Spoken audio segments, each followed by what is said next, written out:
Pagod ka na bang mag-serve kay Lord tapos parang walang nangyayari? Alam mo, hindi ka nag-iisa. This is day 19 of A Verse a Day Keeps the Devil Away at ito ang paalala ni Apostle Paul para sa atin. 1 Corinthians chapter 15 verse 58. Kaya nga mga kapatid, magpakatatag kayo at huwag matitinag.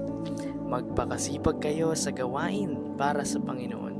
Yamang alam ninyong di nasasayang ang inyong pagpapagal para sa Kanya. Here's the truth, hindi lahat ng ginagawa natin para sa Panginoon ay may instant na result. Minsan you pray pero walang sagot, you serve tapos walang appreciation. Ginagawa mo naman yung lahat pero parang walang progress. Alam mo, ito yung hindi mo nakikita. God is not measuring your results. He's looking at your faithfulness. Sa context ng verse na ito, Apostle Paul was talking about the resurrection na may eternal reward beyond this life. Ibig sabihin, yung mga ginagawa mo ngayon, hindi lang para dito sa mundong ito. Every act of obedience, every quiet sacrifice, every time you choose God over your flesh desires, may eternal value yan.